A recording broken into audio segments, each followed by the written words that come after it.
started. Starting with part 1 of 4, installing the MIME certificate in the personal certificate store.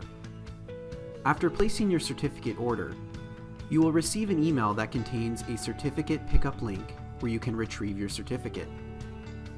Upon selecting the link, a new window will open where you will be asked to accept a user agreement.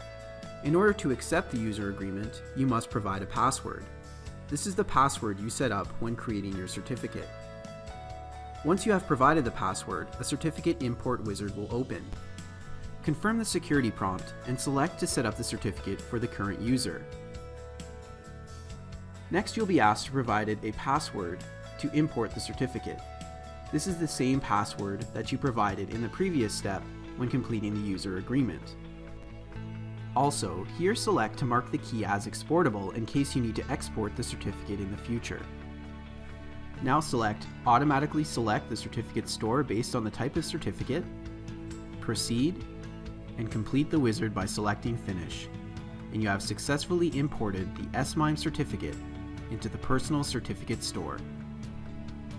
So let's move on to the next part of this process, updating your security settings in Outlook to link the certificate to your Outlook profile. Start by going to File, then Options. Now on the Options menu, go to Trust Center and select Trust Center Settings. Now select the Email Security button, and from there select Settings. This is how you will link the certificate to your Outlook profile. Start by giving the security setting a name. This can be any name, but you want to make sure it's identifiable and easy to recognize. Set this as the default setting, and now choose your digital signing certificate. You can see the certificate is automatically recognized from the import process we completed in part 1. So choose the certificate, and note that the encryption certificate will be automatically populated as well. All other settings should also be automatically populated. You can refer to our tech note on this installation process to confirm that these items automatically populated here have been done so correctly for you. And thus, the MIME certificate has been successfully linked to the Outlook profile. So let's move on to part 3 of 4, signing and encrypting messages. Select to compose a new message. Under the Options tab, you should see 2 new buttons, Encrypt and Sign.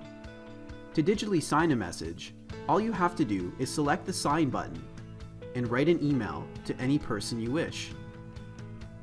When you do so, they will receive your email as digitally signed.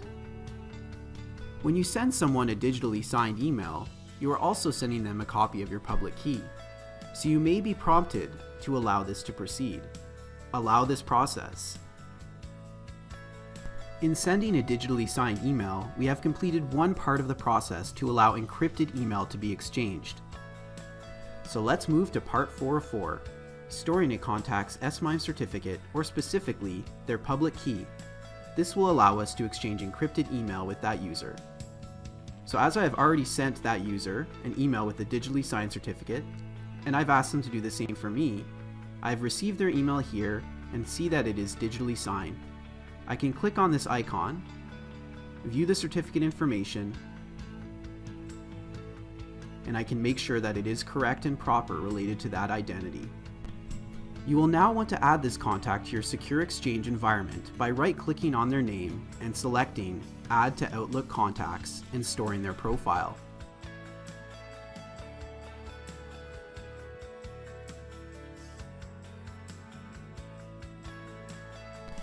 And that's it.